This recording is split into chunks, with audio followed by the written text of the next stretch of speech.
Welcome to the Self Lane Podcast. This your girl Kamit, and today I have the opportunity to sit down with Kizzy, and she will be here to tell us her story, a very interesting story about surviving from taking X pills that had tranquilizer in it, all different kind of stuff. But welcome, Kizzy, and thank you for coming to the show.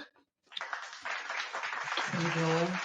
What's up? What's up, Self Lane? I've come to tell my story because it's really a survival story, and I felt I had to tell it with no shame because the testimony of how God is real.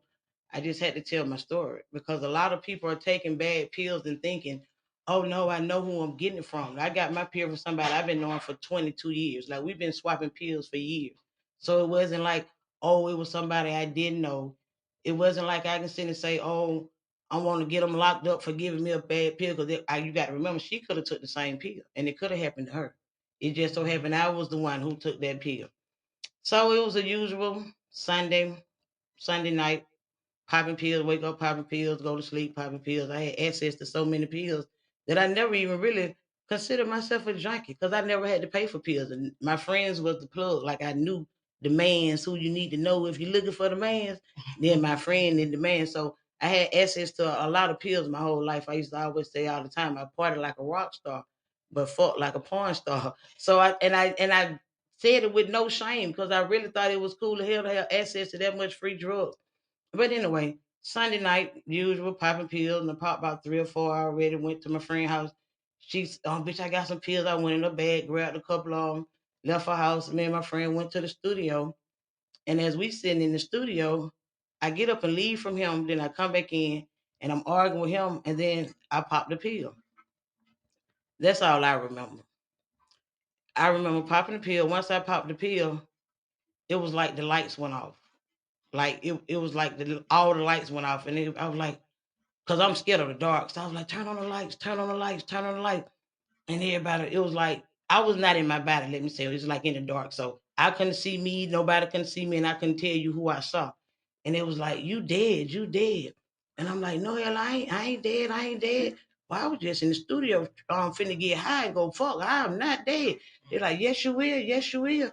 Girl, everybody in their room dead. I'm like, no, I'm not, no, I'm not. So in them, I'm panicking, like, because I'm scared of the dark. So I'm really trying to find a light switch or something, because I know that I ain't dead, because I ain't dead, and to die from to be dead. Like, I was just sitting in the fucking studio talking shit about to be a rapper, knowing I don't know how to rap. You not finna tell me that I'm in a dark room and everybody telling me I'm dead. So after about 2, 3 hours of me just panicking, and then something in my head say, call Jesus, call Jesus. So when I called Jesus, it was like I heard his voice and he was like, I'm dead too.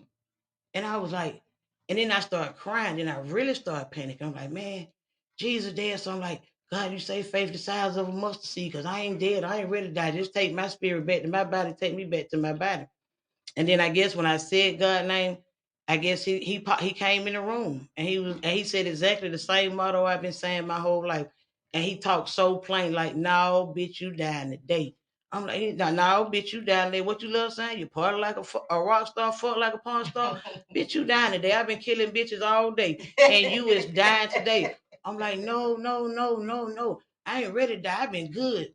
I've been down on earth. I be housing the homeless. I feed them. I take care of people. He said, that's not your assignment. I did not send you down there to sit and play Jesus. I did not sit there and make you do things for ungrateful people. That was not your assignment. I'm like, well, now, God, I raised my mama kids. Cause my mama, I raised my kids. I raised my mama kids. He like, and what did you learn from that? They live better than you. They talk better than you. He said, they don't even praise you, nor do they praise me. And I started crying because I'm thinking like all this shit I've been doing. They're thinking it's gonna make God value me. He looking like, what did I do for myself? So then I name, I'm like, well, now God, because the Bible say you got to be a good wife to your husband. And my first husband, I divorced him because I didn't want to be a hoe and a wife. At the same time, it was like when I said it, it was like my spirit. It was like the next thing I know, I was like a light switch, and I looked down, and I seen my body in ICU butt naked with a pamper on. I seen myself laying in ICU with a pump on, hooked up to a whole lot of machines, and next thing I know, I blinked back in.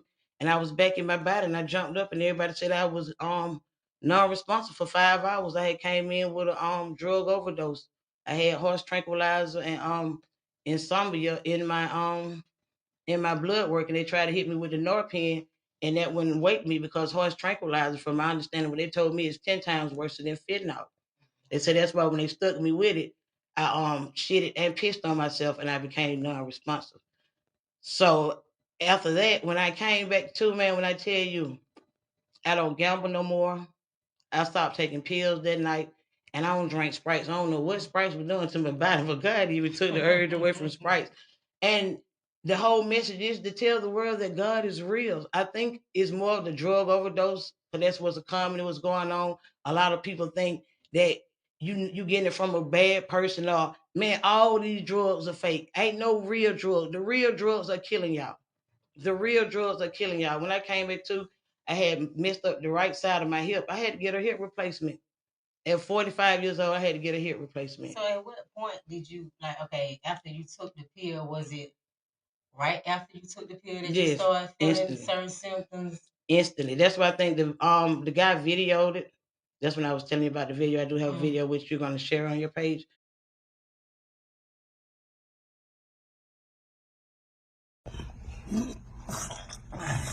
Wake up, baby. Wake up. Wake up.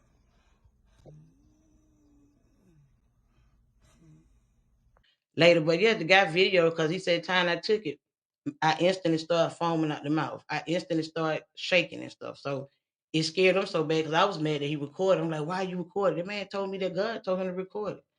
And now to this day I understand why it was meant for him to record it, because it stopped me from going crazy. Because for when I came back to my body, I'm trying to tell the world that no, man, I was just in a dark room with Jesus, and all the E5 people and everybody in that motherfucker was dead, and don't nobody got the power but one person, and that's God.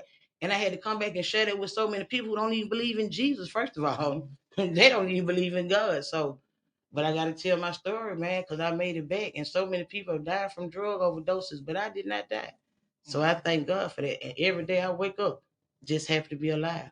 And I know before this happened, like you had a big, well, you still do have a big fan base on Instagram. You have a lot of followers. And before this incident happened, you're like talking about messy stuff, everything what everybody want to hear. And now since this happened and you telling your truth and you talking more about God, do you think that affected your followers, your friends? Well, actually, the times when people more into the tea, the testimony, you got to really be an experienced in testimony. Very few people have experienced the testimony. So a lot of people don't even want to hear you say God with a knowing that God is real state of mind. See, like me, like the church people, they get mad when I tell them, when I was in the room, Jesus was dead too. They ain't like that because they try to make Jesus seem more than a man, and he was still just a man. The same way they'll make it seem like, okay, the white people they worship Jesus and the black people worship E5, but guess what? Everybody in that room with me was dead. All my ancestors, everybody was dead. Everybody who was ever been in human form at that moment when I was once in human form, everybody was dead. Everybody I called out to who had the magical powers and the power to send me back, Jesus didn't even have the power to send me back. And as more I came back and I started reading the Bible, I have to think about it. Everything that Jesus said that he was doing, he still reminded us this. I'm not doing this. My Father's the reason I'm doing this. And we still sit and praise Jesus more than we praise God. And God don't like that. Because he sat and watched me in a room for hours, call on everybody, but it took for me to call on him for him to show up. If I went in there, he watched me call on Jesus. And then okay, we're gonna see. Y'all down there thinking Jesus got all this magic. Let's go see, can Jesus send your spirit back to your body? And he couldn't. And that broke my heart. I had to come back to the church people and look at them sideways when they say in Jesus' name. I let them have that because I know it's somebody over him. You feel what I'm saying? And and I don't have no spiritual. I have a spiritual relationship. I don't have no Bible verse. This ain't not what my grandmama said. This is what I know. God is real. And if it wasn't for God, I would be dead. That man had the power over the living and dead. And when they say it in the church, they're not lying. And there's only one person with that power over the living and dead, and it is God. And we sit here and we worship everybody but God. We try to minimize that man's name. We call it luck. We call it magic. But I am a living miracle, baby, because the doctors could not bring me back. I was non-responsive. The pen, I was out of here. I was out of here. I was butt naked with a pamper on. They was watching my vital signs study drop. Study drop. But good thing I do talk a lot. Because get what they say. Even in their room, but y'all weren't finna tell me I was dead. I know hell I ain't. But I've been doing good by God's work. And what Jesus said, I apologize if I'm finding out now that I got to do what make me happy. But from 45 until now, I've been doing what make kids happy because I know now, girl, it's about me. This is a me world. And I'm adding in that Toxic 10 testimony. That was my original podcast, what I was aiming for. But now I'm not even on it. I want to hear the testimony. I want to hear the good part of life. I want to hear how you was once struggling. God came along, and once you called his name, he saved you. You know what I'm saying? People so negative and everything just such a just, oh, they want to hear about somebody getting divorced. They want to hear about somebody getting put out. Let's talk about God, the real God, the God over all God. And then to the Jesus fans, to be honest with you, it's not even really about Jesus. Because what about people on the other side of the world that wasn't around when Jesus was around and could not hear Jesus' word? That means they don't go to heaven because they call him a different name. We put it so much on different names. When it's a religious, it's a personal relationship, you have to get with that man in your head. Because you remember when I was in the dark, that man walked up talking like all this stuff I've been saying my whole life. He knew me. I couldn't lie. It wasn't no, oh, kids, what sins you did. That man ain't asked me about no abortion. That man ain't asked me about stealing, killing, none of that. He asked me, what did I learn? And you know what I'm scared here to say now that I learned? How to survive during the storm, how to praise God every day just for life. Because you don't understand how valuable your life is until you fighting for your life. But if you'll never fought for your life, you'll never understand how powerful it is just to be alive. I came back limping. I didn't complain. I was walking around with a cane. I still didn't complain. So yeah, when you say you hurt your hip, why did you? Because when I had the seizures, they laid me down on my right side. Well, actually, the video once the boy he said time I took the pill, I started foaming at the mouth. So he said they called 911 and the ambulance, they was taking a long time to come. So the boy ran in the middle of the street shooting the gun up in the air. And he said the paramedics was telling him to lay me down on my right side. Mm-hmm. So even though they had me on my right side, I kept having seizures. I had like 6 seizures back to back to back. Yes. Yes, I had 6 seizures up my hip. Yep. Yep. I came back limping out, but girl, I was so happy to come back to my body. Hey, I ain't complaining. I swear, then I gained 45 pounds. Guess what? I'm not complaining. I'm happy to be alive. I am so happy to be alive. And I'm a living testimony that God is real. And my life been getting better ever since that day, I'm telling you. Once I survived that storm and praise God, a couple of months later, my husband, that's not my husband, he got released out of jail. I went from staying based on income to now about to be a homeowner. Like my area code none changed, my finances none changed, my old ways none changed. And I ain't even had to make a reaction. Oh God, you do this for me, I'm gonna do that. Man, he took the urge on his own. So a lot of people thinking you got to come to God ready. No, you don't. He gonna get you where you need to be, where he wants you to be. You got to come as is. And there's so many different religions. Everybody's scared to praise and say who they pray to. Oh, I go to this person. They middlemen. Jesus was a middleman. Mm-hmm. I understand this perfectly. I let everybody know that God was real, but I praise Jesus like he was God before I realized that Jesus was just a human in human form. You know, I was raised in the Baptist church, so they put more emphasis on Jesus. You know, that Jesus you the devil. They'll make you think Jesus, no, they will though. Them Baptist church, girl, that Jesus you the devil. And it's so crazy. I gotta tell this part. When I got baptized, it happened August the 1st. I got baptized September the 15th. This is just how scared I was, y'all. I stayed in the house right after I ain't come out the door. I had my friend now. She stayed to help my children go to school. That was the first day of school too. And I was paranoid. I really believed in so much shit. Then I got arguing with my baby dad. I'm like, God, why you ain't send me back with magical power so I can do voodoo on them motherfuckers? But then I realized that what God did, because he know I wouldn't have did right by it. I would have been evil. And I don't want to be evil.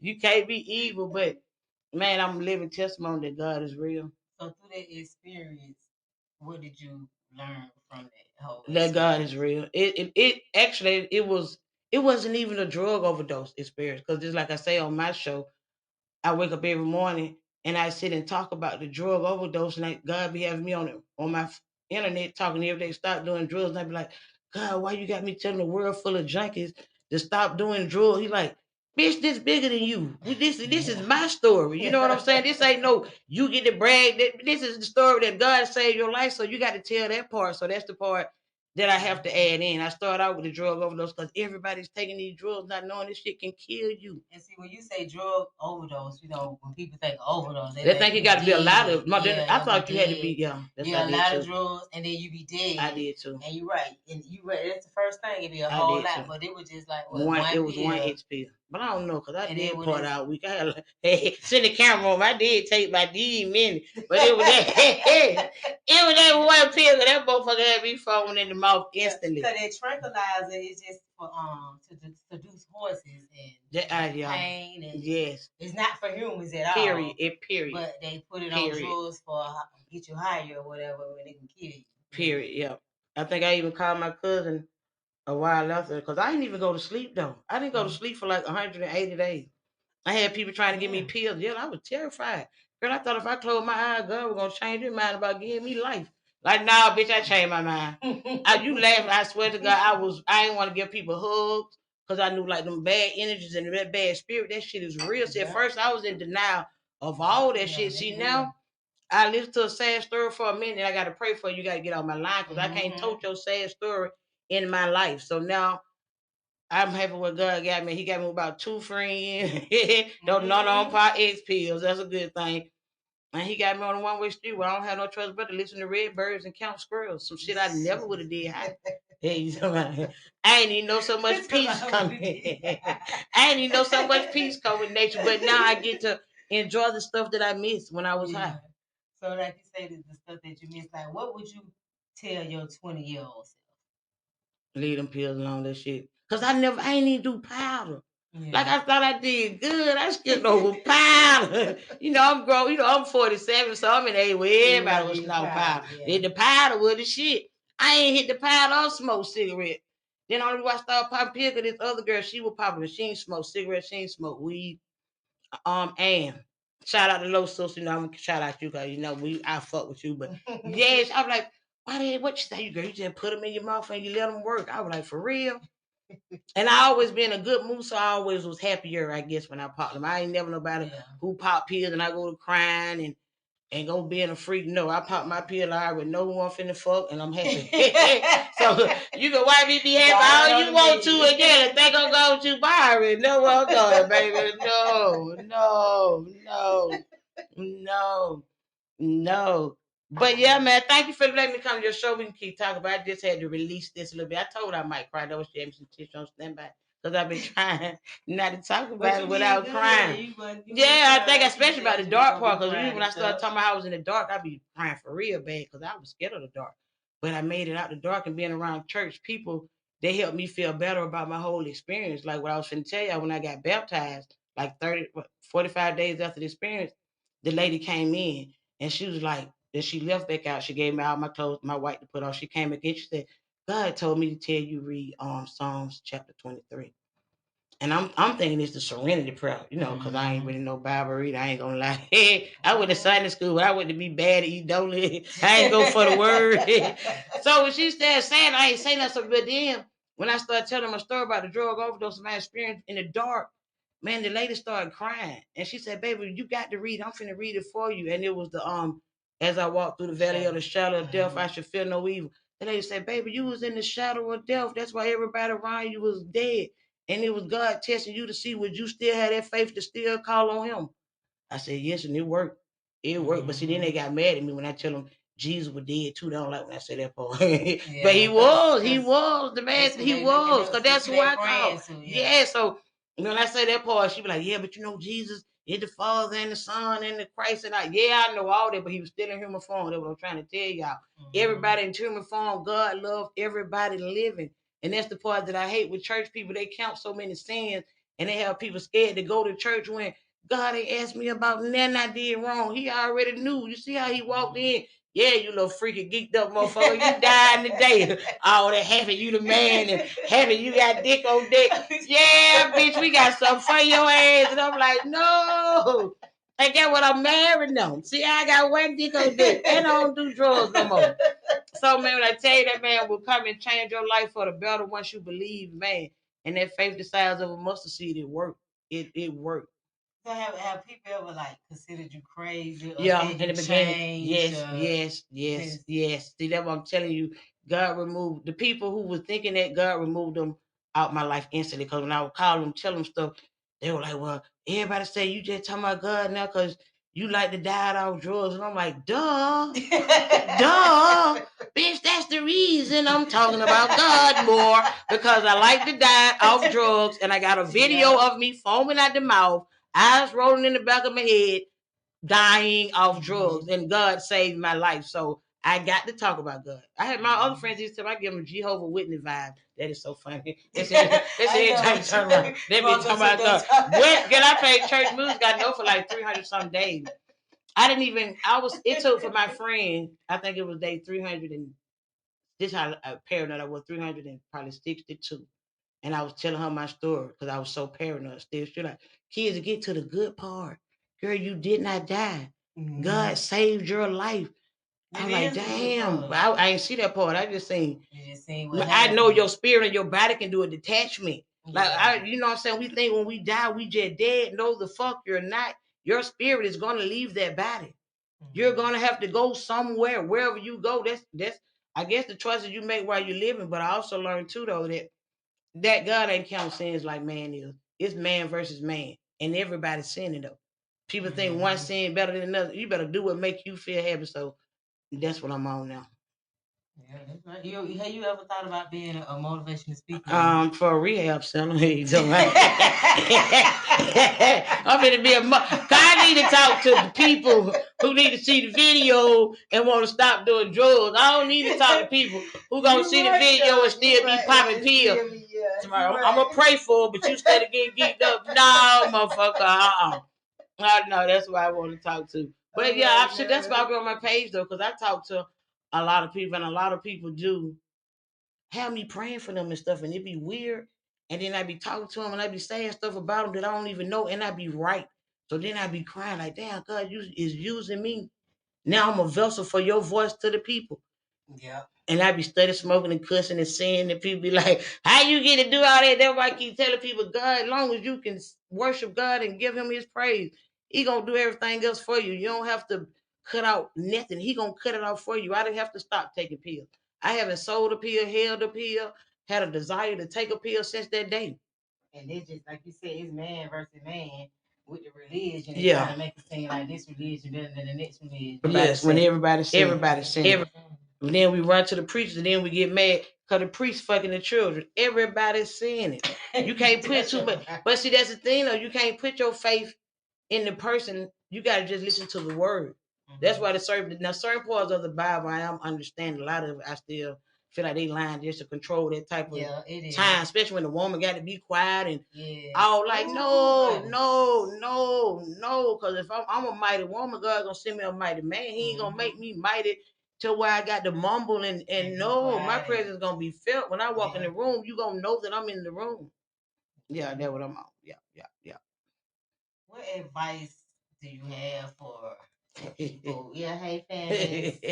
This is another app. It's the paid app, fan base. If y'all don't know, let me go and do my little commercial. Right. Right. If y'all don't know, y'all go ahead on and join fan base where y'all can get paid. It's black on, and you get paid for just people liking it. You get paid all kind of ways on that, but y'all should try that. Well, yeah, basically saying, what advice would you give to the youth and to all y'all people that with money and thinking y'all can do drugs and get away with it or whatever? Or you just gonna get a special drug, or your people don't have this fentanyl or leave these drugs alone. They are being made by mad scientists. It's a plug up here. It's not the little bomb nigga selling the fake pills. It's the man who you think is the man. He got the fake pills. You know why? Because he can make more money off of them for a cheaper price. So they feeding y'all these pills, acting like the man on rocket. You die, you die. They don't care. You die, you die. You die, you die. And they gonna sell it on to the next one. Yeah, so I feel like I gotta be a voice. That's gonna be a miss. I feel like I gotta be a voice for the living. You know what I'm saying? For the people who died from drug overdose. Because we was not poisoned by our friend, by no stranger. It was we got them drugs for somebody we been getting drugs from. It's not like ain't nobody who been popping pills when they go happily and go get a pill from a stranger. That ain't how they go. Same way a motherfucker on powder, you gonna go to your people. It's the people over the people that's poisoning the community because they know everybody on drugs. Even the real Percocets got fentanyl in them. When I fucked my hip up and had to take Percocet, do you know they make your heart beat so fast that they give you another pill to slow your heart rate down? Damn. Yes, I had to have a blood thinner pill and a heart pill just to take Percocets and rocks. Yeah, so the people who taking them and just popping them, when your ass fucking around and be in pain for real, there ain't nothing gonna work for you. You're gonna die from pain because you can die from pain. Actually taking those pills and they making their heart race. Yes, and but so they the know it doctor though. is They prescribing. know it. Yeah, the doctor know, but Yeah. so the people if they get it from the doctor, they get another pill to calm their heart. God damn, so you gonna find 3-4 different pills. Girl, yes, I had just like for hip surgery. I had 9 different medications. I had blood thinner, high blood pressure, because when you're in a lot of pain, your blood pressure.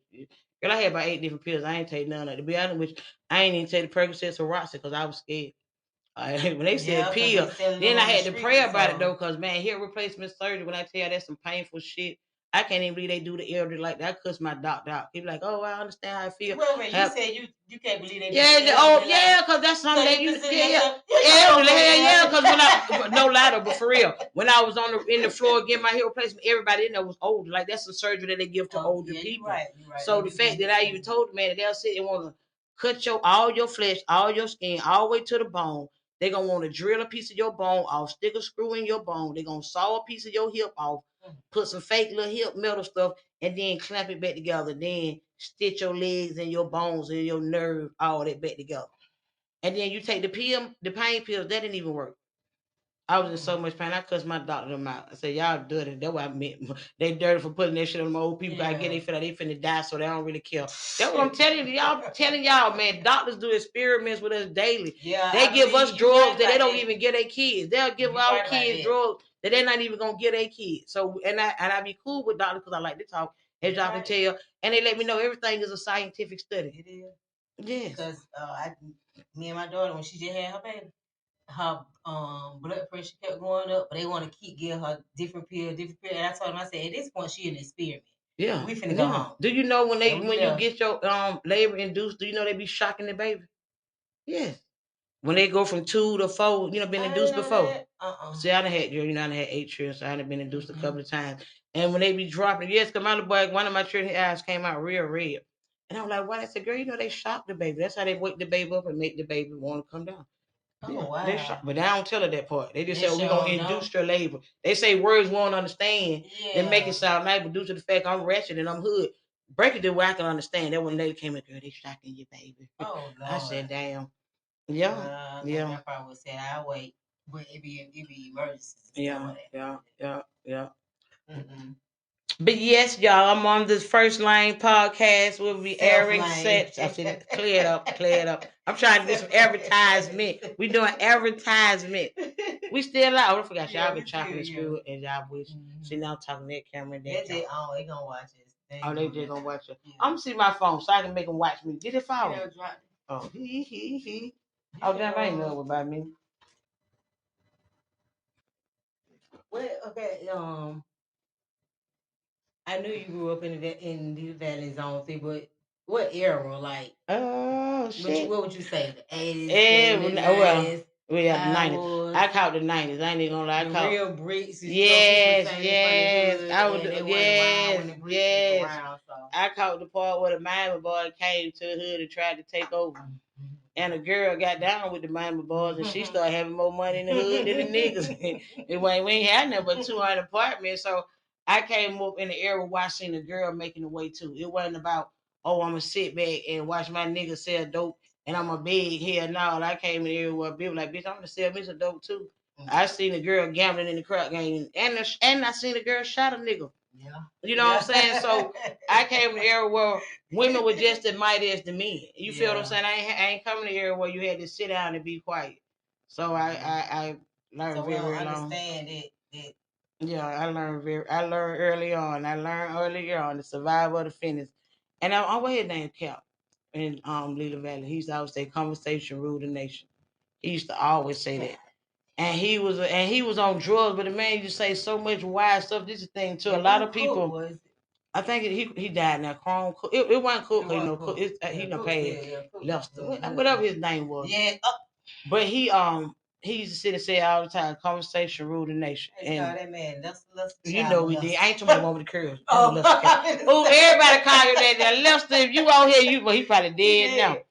But we took your ass out because we know you were Lester the child molester. And see, that was the thing too about growing up back in the days in Lila Valley. To me, I guess because I always had an ass or whatever, ass I would have. Yeah. And when you was young, the older women to me, they ain't really give advice. They said and just called us hot and fast. Yeah. They didn't sit and say, "Don't talk to them nigga. That nigga ain't shit. He was just trying to talk to me." Or they didn't really give us advice like how people did. We didn't want that 200 apartment. We ain't had number 200 apartment, so they knew the hot little girls. I guess we were the hot little girls, so we was fast. Yeah, don't say we was fast, but them same motherfuckers who were calling us hot and fast, they used to be hot and fast. So give me game. See, like now, I'm sitting with this lady. This like I'm grown. This lady, look how hot it is. Now look though, this same lady now had 4 children under 18. So how the hell you want to be called a little girl hot and fast like you weren't once hot and fast? You feel what I'm saying? So a lot of people don't know how to restore. Everybody want to destroy and tear down. There's very few people have the power to restore. So now I'm learning the new me. I'm trying to restore. See, because that's why I'm working on my podcast, tell testimony, because the T is the shit. Everybody want to hear the messy shit. Everybody want to hear some bad shit. Everybody want to hear some shady shit. Everybody want to hear somebody betrayed. Don't nobody really want to hear nobody talk about God, because God is such a sensitive subject to don't nobody really know God to where we don't even want to talk about him. You know what I'm saying? So praise different. Yes. But and guess what though? I'm fine with that. See the new me, I'm fine with all that. I even had a couple of E5 people they were DMing me, and they got mad because I said, "Well, to be honest with y'all, I'm God," and they got mad. Then what you mean you God, nigga? First and foremost, if God don't send me back and I'm in God and I'm in God's and I'm in His image, that means why I can't play God if I have y'all saying have me pray to a dead spirit, because all the spirits in the room was dead when I was dead. When no spirit in that room mighty, not even Jesus. When you dead, you dead. That's the whole point about it. And all them spirits that we was worshiping that was once alive, they dead, and they even praise Jesus. I mean, not Jesus. They even praise the higher God. Everybody living always praise somebody that they can't see.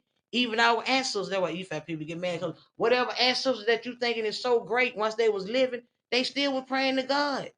So, question: when you seen like everybody did, and you seen Jesus did, do you think that there was a message to you to let you know who you praising, or was this your own special message? Because to me personally, I think everybody get their own message.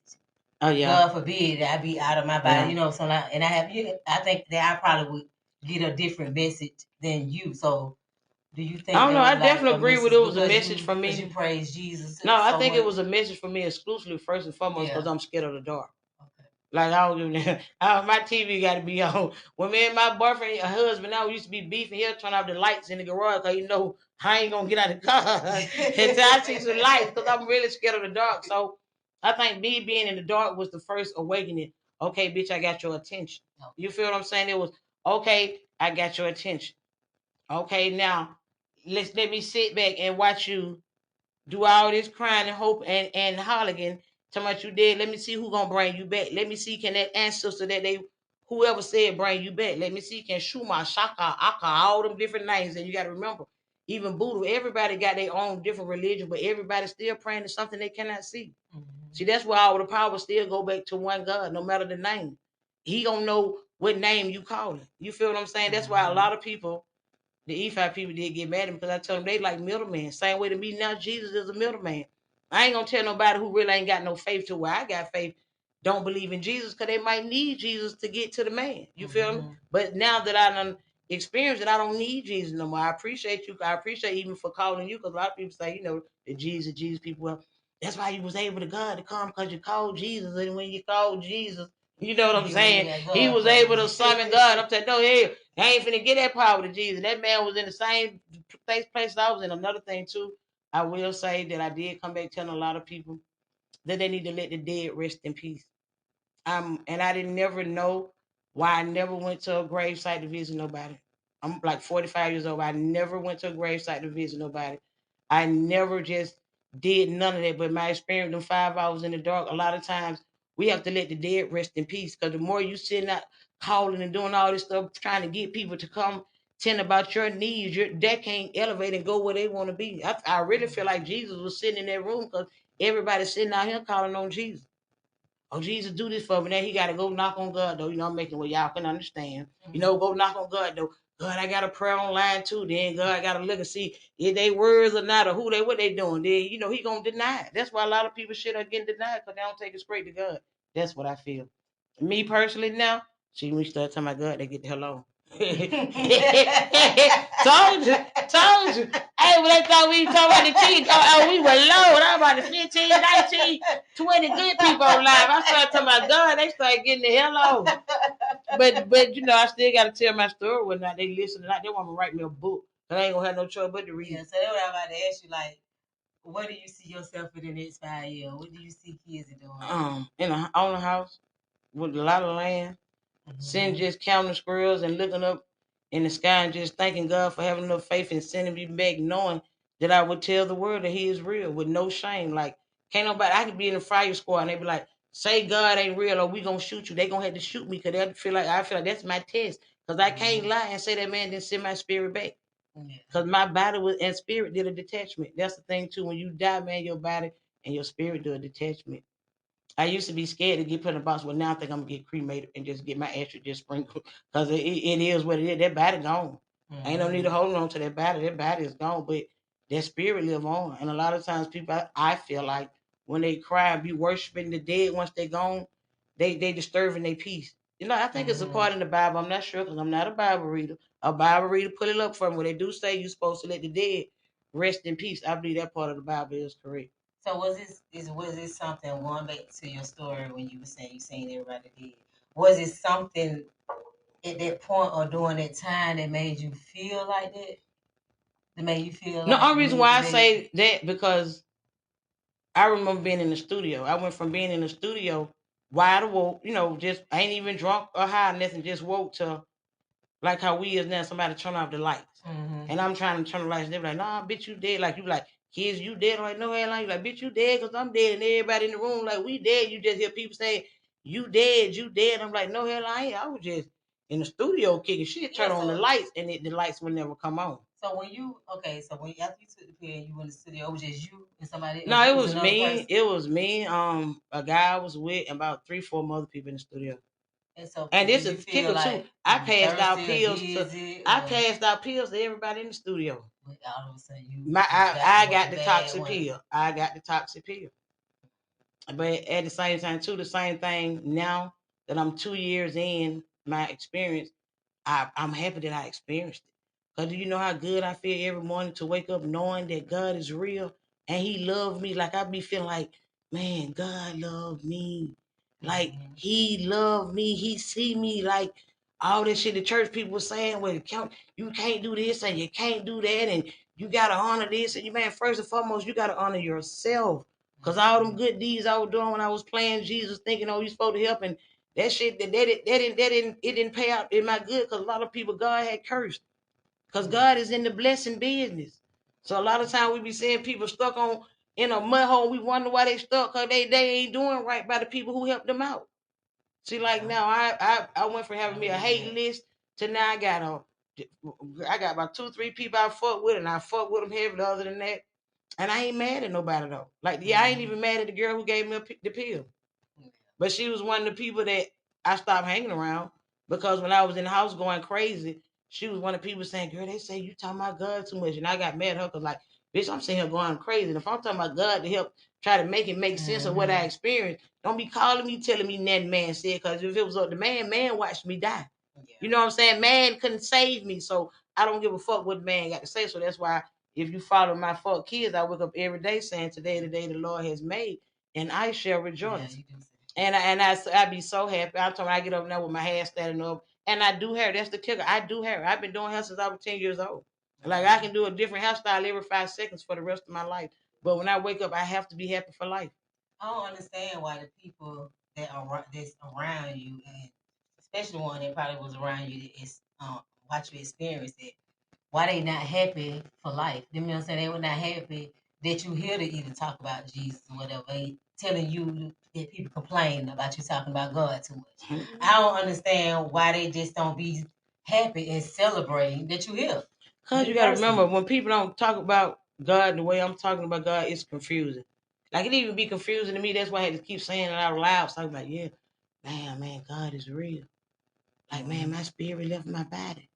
Like Jesus was just a man. Like I had so much stuff I had to come back to earth and digest. I think I got me and this E5 guy. We was super cool. And when I came back and I told him my story, he got so mad at me. He told me I was what he say? He called me a bitch, and he ain't never cussed at me. He said, "Bitch, you talk too much. You can't be on here telling the world this. You talk too much." I was like, "Oh." He said, "We eat the wheat," and the people don't understand. People say that all the time, and so now I'm looking at the world with so many different understandings. Like I got to argue with another E5 mate. I got something for you, bitch. I'm heavy on the voodoo.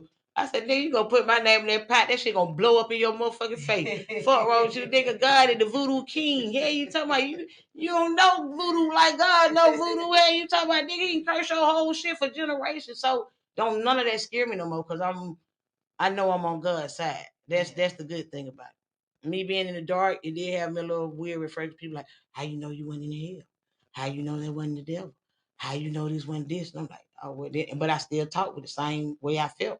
And I'm saying the same thing 2 years later that my spirit left my body. I was in the presence of God. God is not a man. I was not a woman. You feel what I'm saying? The only reason why I say him and God, because that's what people affiliated with. Really, personally, I want to say nothing. Because I was nothing, if it makes sense. I was nothing in the room with nothing, and everybody was telling me I was dead. Because they was dead.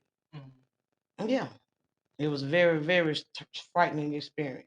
None the least. It was though. I really did not give people handshakes. I didn't give people hugs. I didn't even let people in my house. Like I was so paranoid because I didn't believe in spirits. I didn't believe in ghosts. I didn't believe in bad energy. You know what I'm saying? I didn't believe in none of that. Till I experienced them 5 hours in the dark. I came back. I believed in everything. I even believed in the devil, and I didn't even believe in him. You know what I'm saying? But then I also know too, though, the devil can't do nothing without God's permission. That's the whole thing about a lot of people like the devil, the devil, the devil, the devil, the devil can't do nothing without God's permission. It's still a test from God to see is you gonna sit here and ride out and blame everything on the devil? Is you gonna see me in the midst of the storm and call my name so I can help you get through this storm? And that's what I've been on.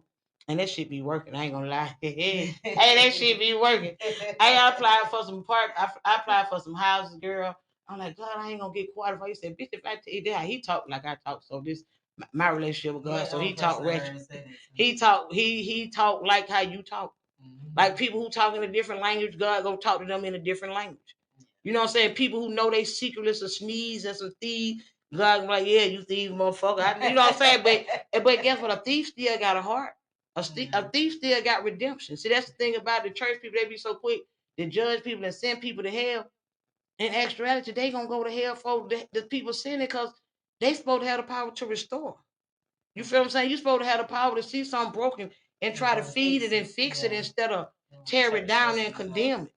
Like if you run around condemning stuff and saying everything gonna go to hell, that means you're a servant of the devil.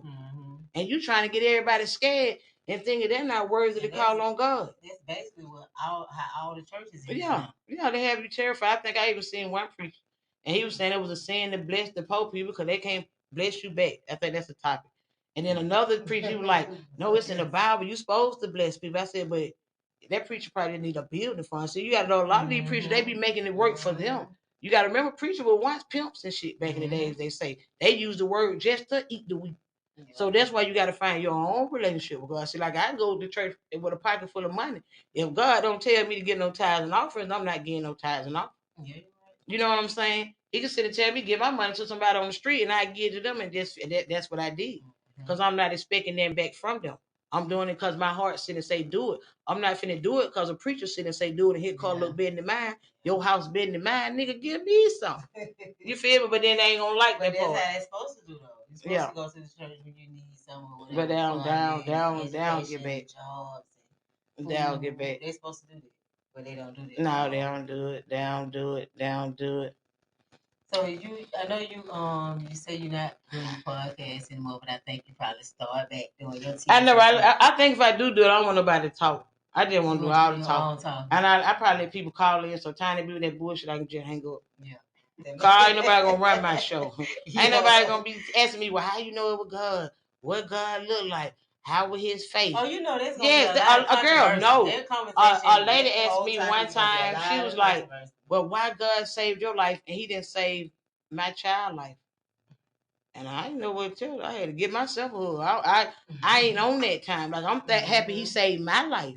You know what I'm saying? If I spent so much time, I did the first couple of days. I ain't even gonna lie. When I came back to my body, but I was so amazed that he sent me back to my body. Man, I was limping and everything. I didn't even care that I was limping. I had me a cane. They told my kid, you got a cane. Damn sure do. I'm still alive. I was hotter than everything. I seen you with that cane, but I didn't Yes, know what you had to yes, have yes, yes. I had to have surgery. I didn't even want to have surgery because I was scared to have the surgery. And the lady was like, girl, get. I said, I'm gonna go pray back to God because you know me, I'm me and God locked in. And I fucked around and got an Airbnb cabin by mistake. Cause I be wanting to shop and I hit seeing with somebody's credit card, not knowing who my little girl credit card. She's like, Mama, my card just got swiped. So I had to send her the money back, but I had to end up going on the trip, and I was able to talk to God. He's like, girl, if you trust man for everything else, bitch, you trust him for them pills, you trust him for the epidural. You know what I'm saying? You trust the doctor for all kind of shit, bitch. If you got insurance to make them folks help them. And girl, when I tell you, I went scared, and they had a priest come in. I guess they told the man I was spiritual, but they make you do a will. Oh, yeah, so it's really it's some yeah. Gonna have me scared that I need a will for that. Mean y'all don't trust yourself. Yeah. And I gotta do a will. I did not know. Yes, you have to do a will to get hip replacement surgery because it's really intense. It's really intense. They cut your muscles. They cut all the way down to the bone. Yes. Yeah, I never knew. Yes, and the recovery process was like 3 months. I couldn't even walk for like a month. I was just crying. I couldn't believe I couldn't walk, and it hurted so bad. But now that I'm good, hell, I can't even tell. I'm gonna start scripting in a minute. I just I'll be that motherfucker talking about good knee, good knee. I ain't my friend. I said it though. I even told God, God, you help me walk. I'm gonna be good. I'm gonna exercise. I'm gonna do right by my body. I still don't exercise though. I ain't even gonna lie. I can't. I got to do it though, because you know when you have hip replacement surgery, you got to move your legs though. Oh, okay. You got to move them because it'll stiff up, it'll lock up. Then they say when it get cold. This is my first year of it getting cold, so I don't really know how it's gonna be. They say in the house yes, they say when it get cold or that metal and all that shit, they say your body be aching, but I ain't putting that on me because a lot of people said, see if he went here, I'll show you the scar. A lot of people, my little scar, a lot of people be like, oh no, girl, they look real bad, and my scar don't look bad at all. When I say it don't look bad at all, no, everybody else shit look horrible. So different strokes for different folks. So when you thinking about doing a book, writing a book? Yes, I'm writing a book. I think I'm going with tea and testimony. I'm sticking to that title. And then it's so crazy. I came up with that name before I've even had a testimony. So that's why I know that title it got some power to it. But I ain't into the tea part no more, so it's more of a testimony. I'm gonna tell y'all the tea to the people who know about kids. Y'all get to hear about from hood to hood, the project to project. Like where everybody screaming big meech now, kids used to be hanging with the big meech them too. Every time I was outside. I was outside. And that was the thing. When you really taking drugs, you don't even know that you're abusing drugs.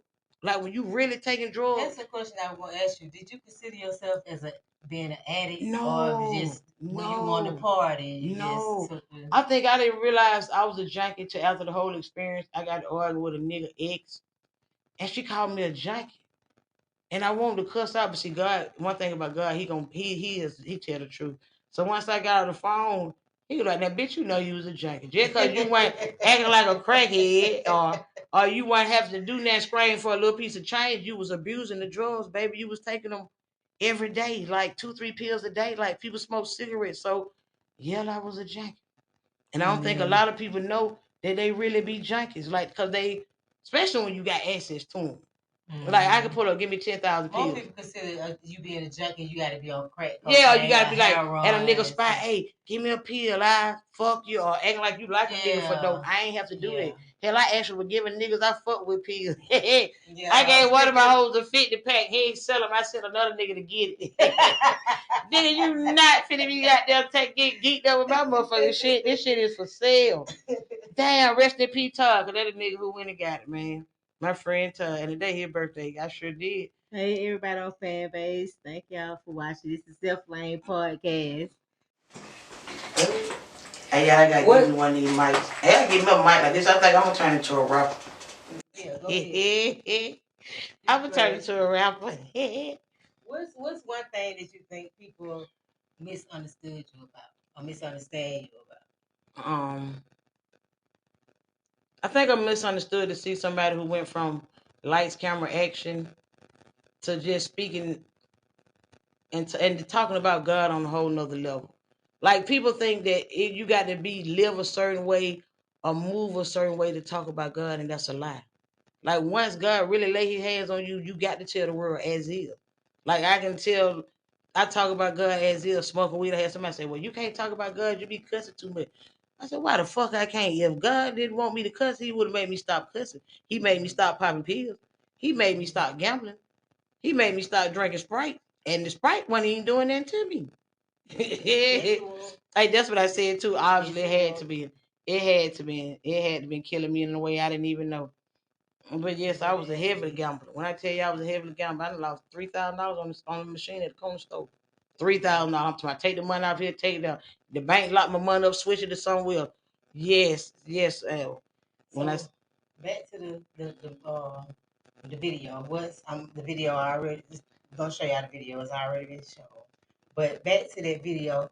Have your kids seen the video? Yes, actually, when I first received the video, I posted it on Instagram the next day because I couldn't. The video was confirmation to where I was them 5 hours. See, because here on Earth, they seen what the guy recorded, me foaming out the mouth, me shaking, you know what I'm saying, me pouring down instantly in sweat, and my eyes Who rolling. was it? Was he I didn't mean to cut you off, sorry. Who was he? Was it just a bystander or that was No, that was with my you? whole for the moment. Oh, Excuse me to my husband, but that okay, was I my got whole you. for the moment. Then you did hear me say I live the I'm rock sorry. star lifestyle. Rock stars be having options. And the good thing about a real rock star, when they get on their shit, so that would make me on rare too. It's not like when I got high, I was here and there everywhere. When I got high, I knew exactly who my target was, who the mission was for. Like I would give a damn. I could be around 1,000 niggas. Yeah. Well, when I get ready, I know where I'm going. Mm-hmm. You know what I'm saying? The streets eat the wheat, what the boy said, and I did the eating it because I went with. I was just gonna say, yeah. That's why it bothered them so much because you were like, yeah. That's why I was bothering them so much. Yeah. But yeah, man, what I tell people, man, leave them drugs alone. I can't stress it no much. And really, my story is not even for nobody who on drugs. My story is somebody with little faith in God to me. To let you know, man, that faith you got, man, let it multiply. Keep calling on God. He's gonna answer. But you can't call on God. Oh God, you do this for me. I do that. See, this it's like you playing. He don't owe you shit. He ain't got to. You ain't got to do nothing. He ain't got to help you. You can stay as is. So you don't bring your burden already thinking this is my burden and this is what I need you to fix. Because a lot of that trauma, it come before the burden even hit. You feel what I'm saying? Mm-hmm. Like with me, I think a lot of times I was on drugs because being high, it make you not. You don't have to worry about life really.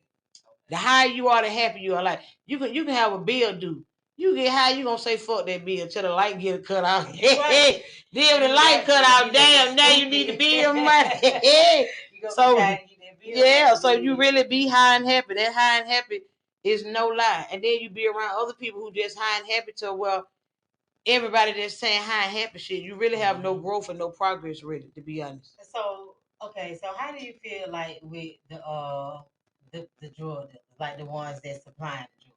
I feel like they know what they're doing. Yeah, I definitely feel like they know what they're doing. But what about some of them that just trying to make their money and then okay, they just got a bad batch. They don't even know. Like you say, it's the ones that's up higher than them. It's the suppliers. It's not the one that just actually selling. Well, me personally, I stopped selling 2022. My experience scared me so bad too, because now I can't confirm whether or not the pill real or fake. Because I couldn't even tell whether or not my pill was real or fake. So I can't. I'm not selling pills no more. Like I had motherfuckers deal me I'm not selling pills. I'm not touching pills. I can't tell you nothing about a pill. Then a lot of them might get offended because if you see my story, why are you asking me about a pill? Like if you seen I just like to die from an X pill, why are you calling me asking me what a pill is? Bitch, I don't know. I don't want to sit and send nobody to get a pill and they die. Like I even was telling my story to a couple of my friends. I sent it to their DM like every morning. And this one guy, he was like, "Kid, the only reason why I'm gonna read your DM, because I know you like to die. Yeah, and I'm happy you alive. Call this God. She, he had a different religion, a different thing. And but do you know, as I started sending, because I send them to him every day, so he's like, you really gonna send me this every day? I said, yep. And I noticed every few months he'll hit the like button. Every while he'll be like, kids, I needed this. And I brought up his name, long story short. Do you know that my friend died from a drug overdose? He died from a fake Percocet. Yes. I like to die. I was 2022. He died 2023. Wow. The end, yes, from a drug overdose. I had a couple of friends after sharing my story. A friend before me died from a drug overdose. A couple of friends after me died from a drug overdose. I think the shameful part of it is with the families, they're not really want to share the world with why their loved one died. Like they comfortable with saying heart attack, which ain't nothing wrong with that. Because if my kids said if I would have died and people would have been like, how your mama died, they would have said a seizure. My little girl said she would have said she died from a seizure. My other little girl who thinks she bad said she would have said, bitch, why she dead? Like, bitch, don't be worried about why my mama died, who she dead. You know what I'm saying? And she would have wanted to beat them up. But I think people who lost their loved ones due to a drug overdose, I think they have a right to the dead to let the world know, man, these drugs ain't right. You know what I'm saying? These drugs ain't right. Like with the Rich Homie Quan story, rest in peace. Only reason why I made a topic on my page, fuck kids, is because when I seen drug overdose, it did something to me. I ain't had that. I hated it was Rich Homie Quan. I hated it was somebody from Atlanta, somebody that I know, my kids know. You know what I'm saying? But when I heard it, it was a sensitive topic. And I was like, you see what I'm saying, man? People ain't getting drugs from anybody. I'm quite sure that man been know his dealer for years. You're so welcome. That man been know his dealer. That man been know his dealer. That man ain't got that shit from no new person. The same way I didn't get my shit from no new person. Yeah. And then even the crazy thing with him here, him and his supplier went to the hospital. He didn't. You feel what I'm saying? But then I think it's sad for your family, your loved ones, to be so used to seeing you like that to where they say, okay, well, let's put him to the side. You know what I'm saying? He gonna be all right. Yeah. That's why no matter how bad I felt about the guy who for recording my video, I thank God that he didn't leave me. I thank God that they called the ambulance. I thank God that his friends ran up in the middle of the street and shot their gun up in the air. You know what I'm saying? Because they could have left. Because a lot of people, their friends lead them when they have a drug overdose. Because a lot of people think they're going to go to charge, and you're not. You're not going to jail. If your friend happen to have a drug overdose and they are dying, you take them to the hospital. You tell them, I think they're having a drug overdose. They're not going to do nothing to y'all. They're not. I must let y'all know that now, because a lot of people are leaving their friends and their loved ones because they think they're going to get charged with murder, and you're not. As long as you let them know drug overdose, because they're going to feel like, okay, we know what to do. You're trying to save them. You know what I'm saying? But now if you just drop them off and play crazy, that's how the guy did too. And that's what made me mad. He didn't even tell the hospital. He didn't even tell them. They came with no opinion on their own. I guess, the ambulance probably figured out. Yeah. But my girl said when she came to the hospital, she had to tell them, like, my mom pop X pills. I know she pop X pills. You know what I'm saying? Pump her for this, pump her for that. So that's another reason why I sit and tell people all the time, you have to be aware of your surroundings. We think it'd be so cool to be the hardest one out this crowd or the smartest one out the crowd. What the fuck happened to you if you can't talk?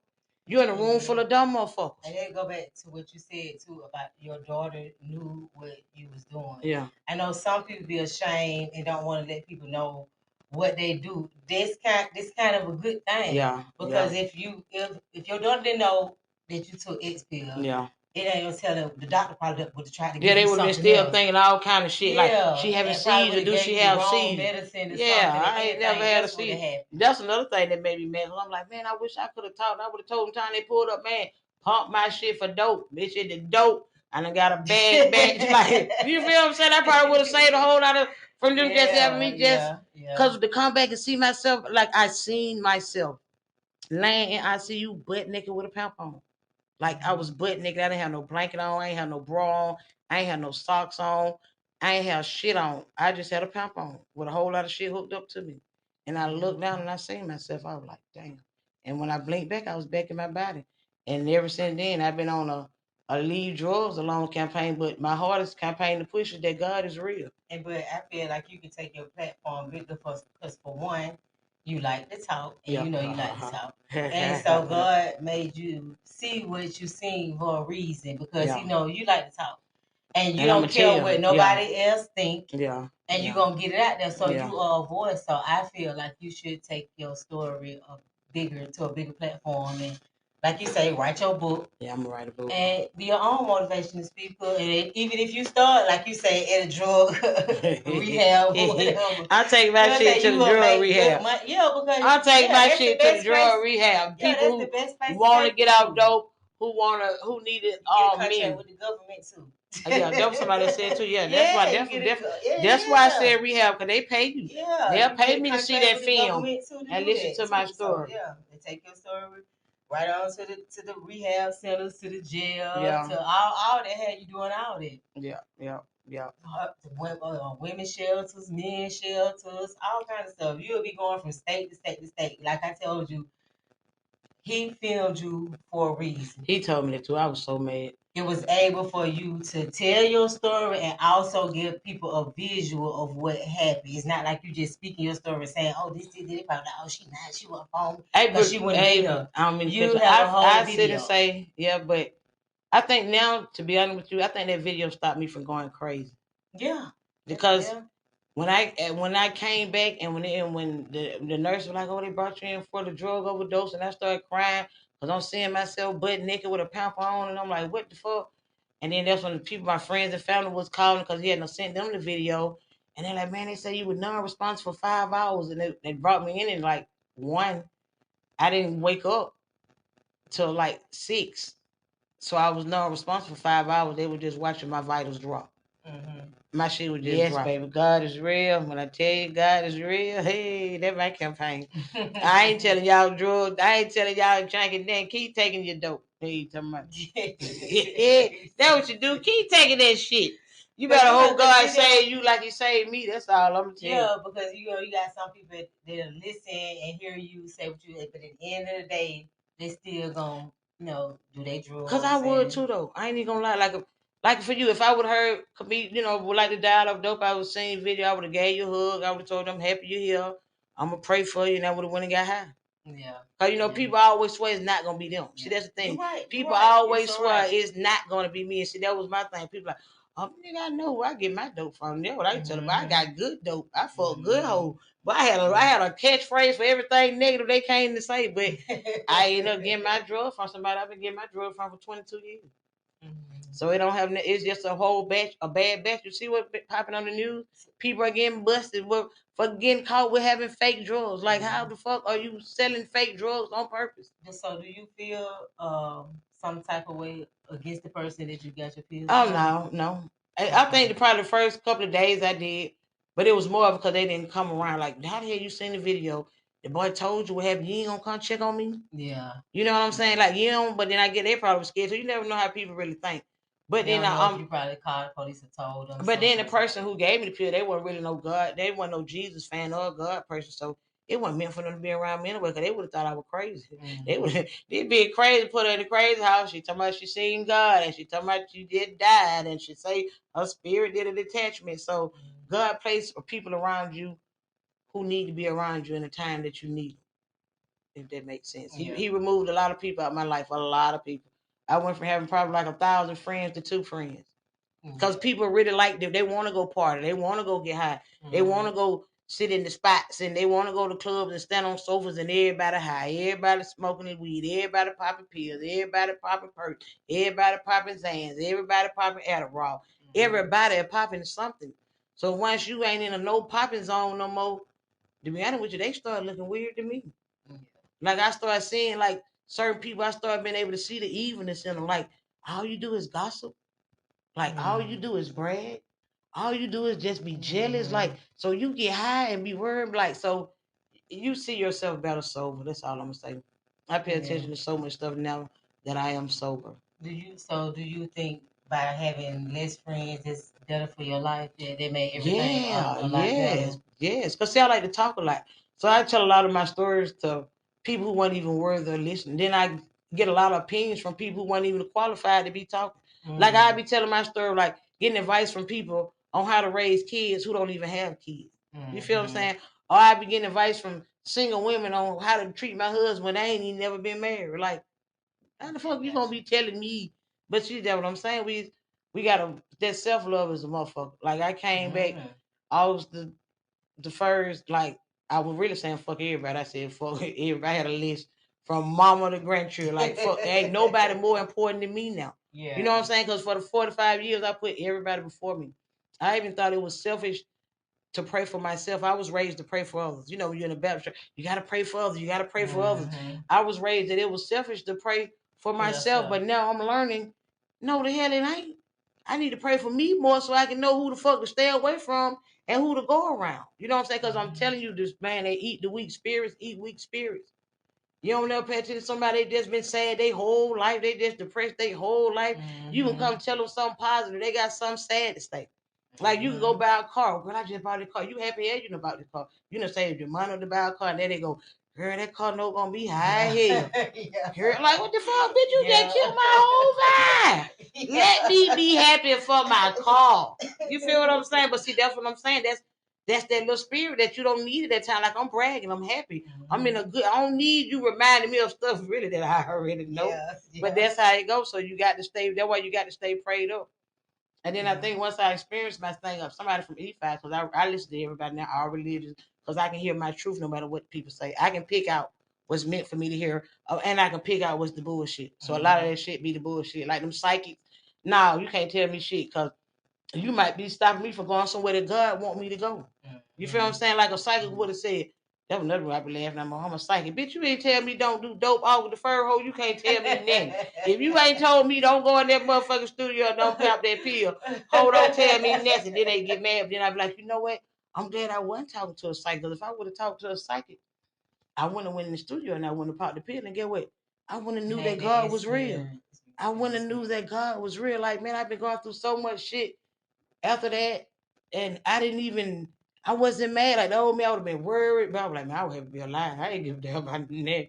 Eviction notice, homeless notice, car broke down, motor locked up, children running away. Get well, they got to figure it out. I'm still alive. That's how I did it. Like I did, because man, life is designed to make you weak. That's why you got to find your strong place and stay there. For that peace of mind, man, you got to fight for it. You got to fight for it. That's why people got to have permission to knock on your door. People can't just walk in your house. You pay attention, even if your doors are open, older people, they still going to introduce themselves before they enter into your home. Because that's your personal space. That's your private place. So, yeah, man, I'm building me a personal private space now. And I'm making it a godless place, even in the midst of me saying it. So I have Bibles open all through my house, girl. I don't even read them. I do it because I know when people walking out, they see a Bible, they get nervous. Yeah. And I be laughing like a motherfucker. I don't know what damn scripture that is or what page it means, but I know it means something. So for the non-believers or the person who come with ill intentions, it will throw them off. Like I had a try to break in my house. And I know it had to be one of my hoes. Because I keep Bibles and shit on everywhere. They stole my TV, but they placed my Bible gently on the bed. I said, look at that dirty, fake religion motherfucker. Bitch, you wasn't no regular thief, because a regular thief would have flipped all that shit off and went on that door. But they tried like, oh, I'm going to leave the Bible alone. Man, fuck you, and that Bible, because God done told me who it was. No, they weren't, so I know what it was. See my spirit leave my body. I say it when my spirit return back to my body. Like how they have, where they say you see yourself and then next thing you know, you jump back into yourself. That is no lie. I see myself looking at myself. After I had that talk with God, talking about, no. I left my husband because I didn't want to be a hoe and a wife. Oh, well, we done did good. Ha. What you fan, baby? Looking like, what we got over there? Some people. Hey, some people. I got some coins, boo. That right. Hey, coins. You so oh, they pay you long as you don't know, and people listen. It depends if they hard. If they love it, yeah, you get paid. See, I got 16 hearts. Okay, well, like it. Who on that now? Like her. Send her some hearts. I'm gonna show you what. Stay tuned. The 10 testimony. My book is coming. I'm thinking I'm gonna leave the podcast alone because everybody's so messy, and I don't really like hearing people talk. I don't want to hear what nobody got to say. I think doing your. I'm just gonna write my book and be done with it. Yeah. Now I come on shows and tell my story, but I don't want to do no podcast because I don't want to talk about people going through shit. Still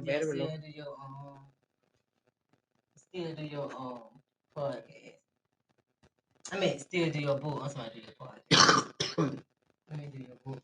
Yes, man, them drugs ain't right. Them drugs ain't right. Man, I'm telling y'all, I'm a living testimony that God is real. What's before we end it, what's something that you wish I would have asked you that I didn't ask you? Something that you want to tell the world that the world should know.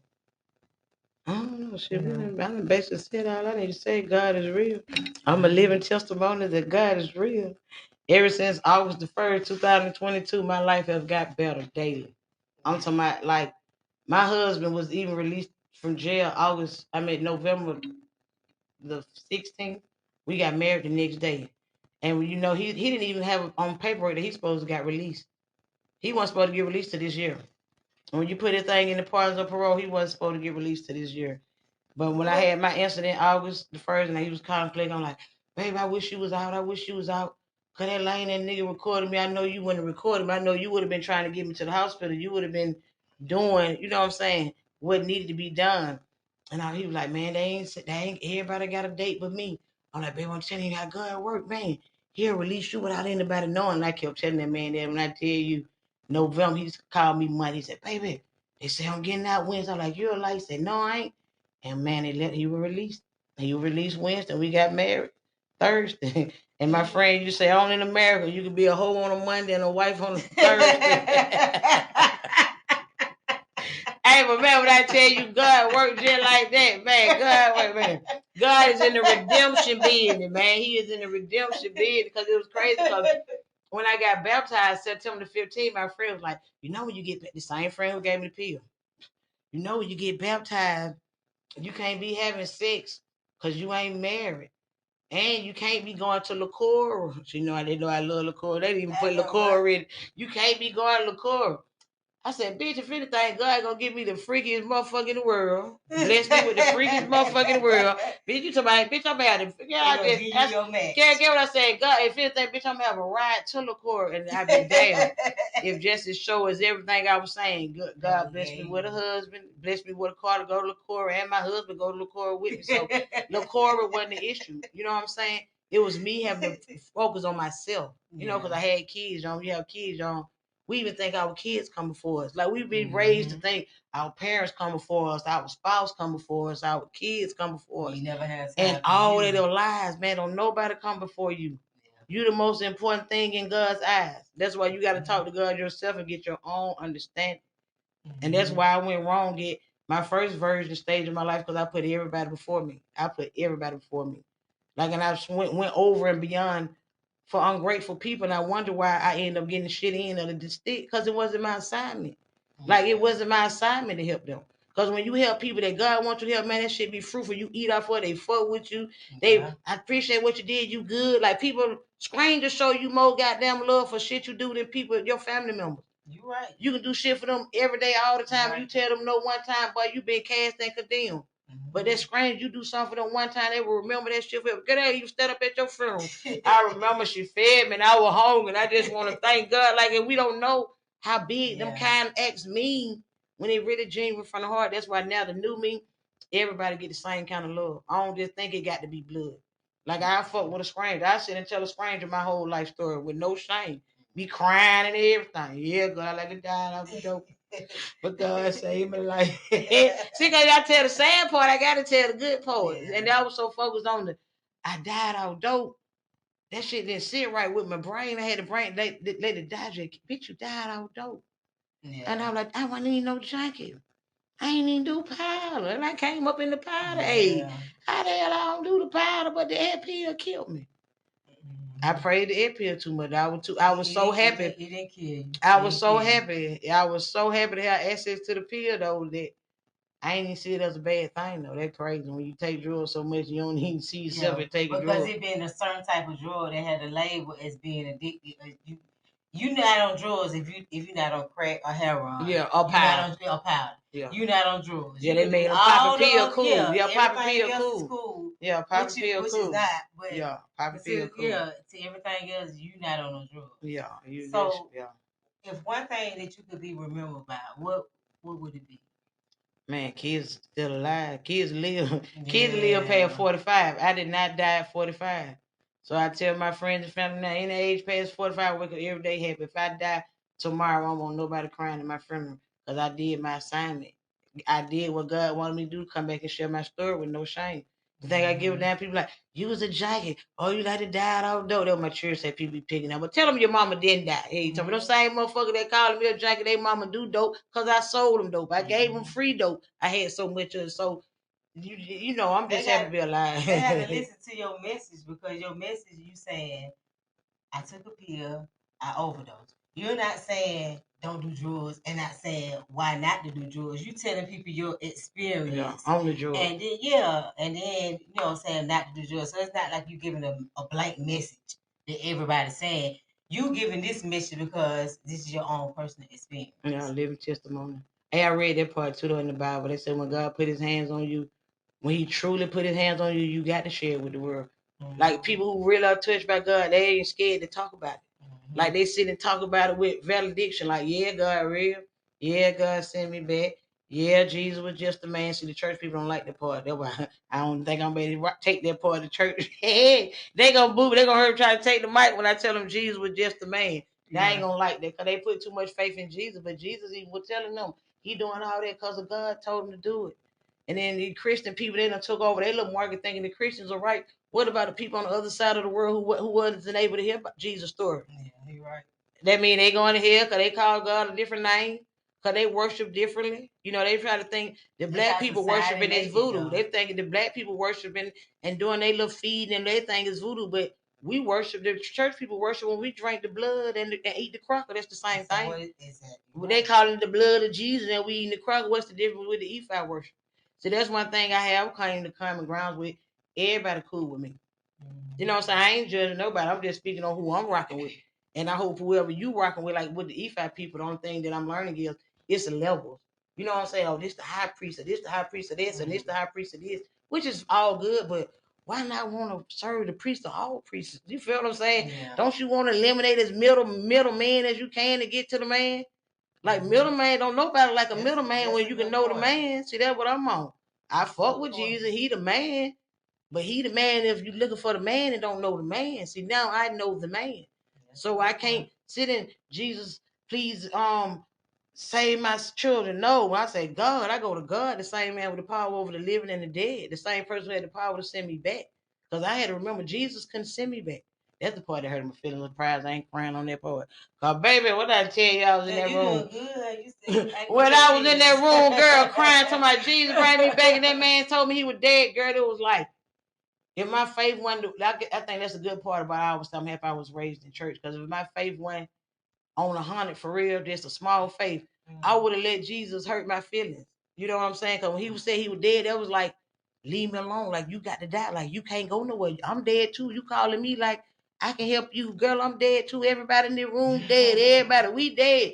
Y'all dead. I ain't dead, nigga. I was just in the studio kicking shit. I ain't even did that. I ain't even did the dope that kill you. You know what I'm saying? That's what I'm thinking. But man, the drugs killed me. Them drugs are killing drugs. Well, it didn't kill me because I didn't die. But just like you said, when you hear drug overdose, I think dead. Yeah. Drug overdose, you die. I thought you died from the drugs. I didn't know that you just took too many drugs and you got to live. I thought you died. So I'm a living witness that I got to live. I'm a living witness that God is real. And I must share my testimony. Y'all run my friend Coins up over there. Heart her. Heart her. Follow me on Fuck Kizzy on Instagram. And T and Testimony. I have a book coming soon. It's called T and Testimony. She gonna be on fan base. I got a book. Oh, okay. Look, I'm getting ready. Yeah, she got her book coming. T and Testimony. That's right. Yeah, I gotta take out a lot of people's names. Projects coming and stuff. So. I gotta take people's name out because I guess I was around famous people, and these famous people were Bill Cosby and people. They were. They were. I'm saying that for my book. I know the name. I gotta say that for my book. Yeah, I can't say no name. I ain't want people to get mad, but yes, man. Like I came up in an era where people popping pills were cool. Like it wasn't then you wasn't on drugs by popping pills. Mm-hmm. Like you was on drugs if you did powder. Yeah. You know what I'm saying? You was on drugs if you smoked woo-woos. Yeah. You was on drugs if you did crack, but X pills was like a happy drug, if that makes sense. Yeah. Like, oh, X is on, but you finna get on the X, you know, you finna get happy. Yeah. X and sex go together. And this the kicker. My X pill didn't have no ecstasy in it. It wasn't no ecstasy in my system. None, period. My ex's pill didn't have a piece of ecstasy. No, I probably don't have exes no more. This shit had horse tranquilizer, insomnia, everything in it but ecstasy. I don't know what the hell they put insomnia. They want the motherfucker to go crazy. Yeah, so you can stay up. Insomnia is something that you have, like you just But can't see go to what I'm sleep saying? and It's all that. uppers, they got downers. And they're probably all mixed They into one. they got uppers, they got downers, and then people understand why their loved ones have a heart attack because their heart beating too fast.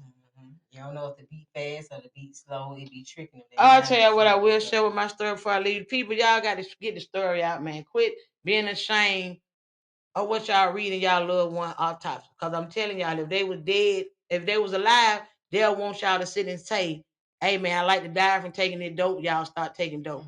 A lot of people so ashamed of what they loved one died from. Oh, he just had a heart attack. Or it just happened to him. Girl, you know that man was goddamn popping pills, taking drugs, taking Percocets, and he ain't in pain. He died from drugs. Let the world know. So quit crying in mourning in silence. Let the living know what happened to your living loved one. But I guess they know they still in. But don't worry about it. I'm gonna speak for y'all. I'm the voice for the dead who died from drug overdose. Leave them drugs a motherfucking alone. They killing us. We were just trying to get high. We did not want to die because I was trying to get high. I did not think I was going to meet the king. We just trying to get high. Yeah, girl, you know how much I used to play "Take Me to the King." I was the first. I don't even play "Take Me to the King" no more. I love that song. Take me to the king. Shit me, when the king ready for me, he gonna come get me. When the king ready, he gonna come get me. Don't be taking me no motherfucking well. When he ready, he's gonna come down and I'm bye y'all, I'm gone. But I definitely know this time. That's why I stay talking about it. That's why I stay on my platform. I stay talking about God. I stay talking about my drug overdose with no shame. Because the next time I am in the presence of God, spirit to spirit, I want to hear job well done. I don't want to hear kids. What did you learn? What did you do? You know what I'm saying? Now I want to be able to say, what did you learn? God, I learned to praise you even in the midst of a storm. I learned to sit and tell people my story with no shame. I learned to sit and talk about God to people who don't even believe in God. You know what I'm saying? I learned to sit and when other people sit and sweat, they finna put some voodoo on me or some magic shit. I laugh at them now. I don't sit and be wondering, damn, I wonder am I sneezing? Cause they be doing something. You know what I'm saying? See, I ain't living with that no more. I ain't wondering, am I sneezing or am I winking too hard because the bitch playing my cause bitches will do that. You laughing. Girl, you just don't know how messy bitches be. Like you, man, you just don't know how messy people do. Like, no lie. My boyfriend when I moved to the west side, Dion, he was a lit at that time. He was shot a low best friend. And he told that man I put voodoo on him. And I'm like, what the hell? Why would I put voodoo on somebody? What I'm doing when I'm sick on? Like voodoo, it make them stay with me. But people get tired. So when I get tired, I mean I'm have a stalker, but people do be on that voodoo. People believe in it. And ain't nothing wrong with them believing it. Same way people believe in they worshiping, they fasting. Everybody got their own thing that work for them. But I just know now God worked for me. And Jesus is a middleman. Don't get mad at me, church. I said what I said. I got to stick to it. God is a jealous God. He is mad. Y'all are down here worshiping and praising everybody but him. A lot of y'all are calling it luck instead of saying God.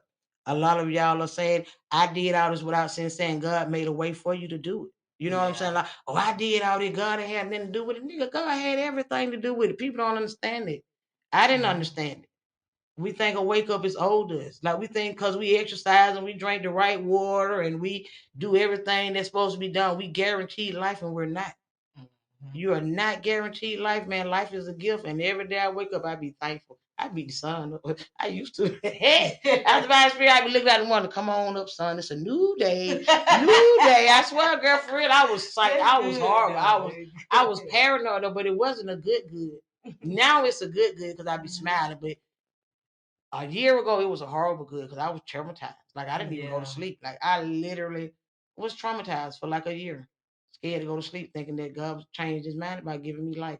And that was the sad part of church people like, girl, if God laid his hands on you, yeah, y'all about motherfucker. Y'all said talking about Jesus. I ain't even really want to hear them, but I couldn't tell them that because some of the stuff they were saying was making me a little more peaceful and a little more happy. Okay, so y'all said God touched me. So that means I'm finna start living the good part. I'm ready for the good part. You know, God is good and God also. But then as I started saying it, thinking they were lying, and I started realizing, well, God is good for real.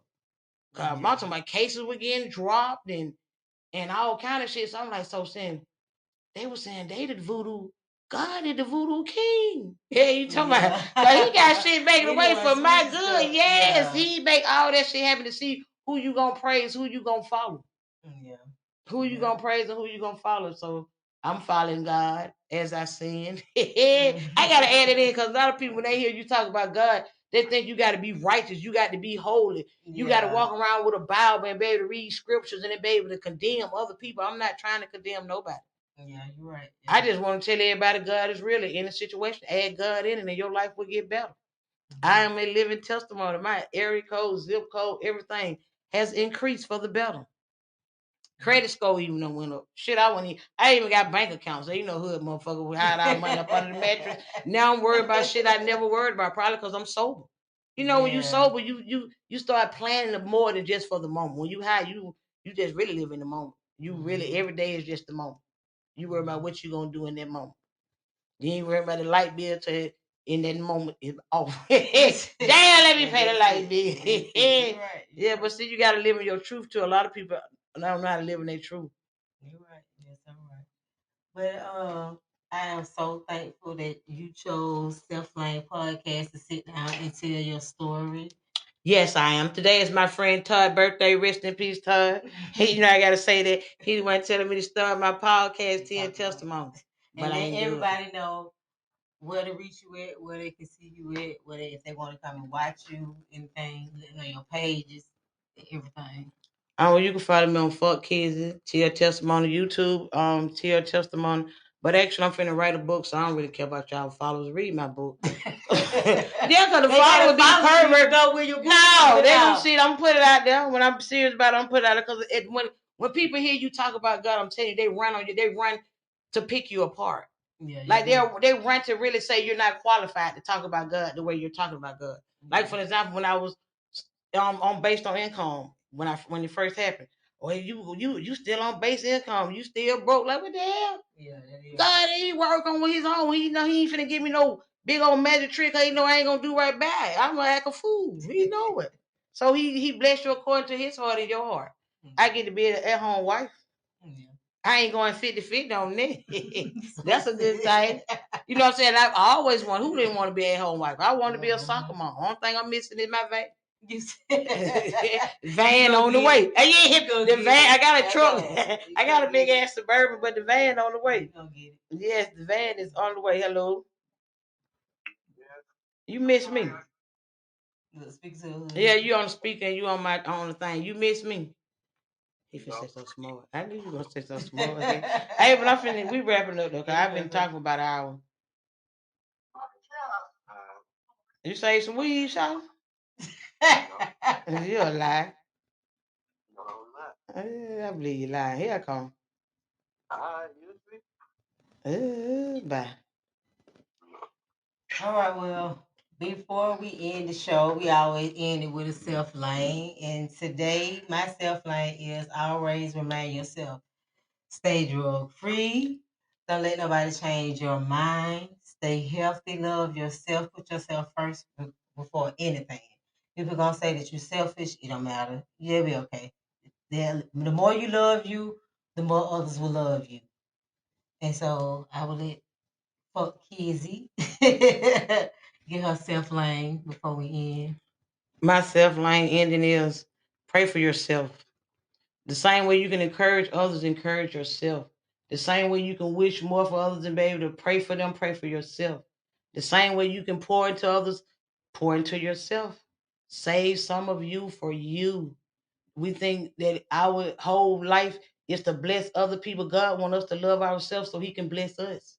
You got to and stay present in the moment. You have to stay present in the moment. So many people are worrying about tomorrow that they ain't even happy for today. So many people are trapped in yesterday that they don't even understand it's a new day. Like you got to stay present in the moment. God send out blessings daily.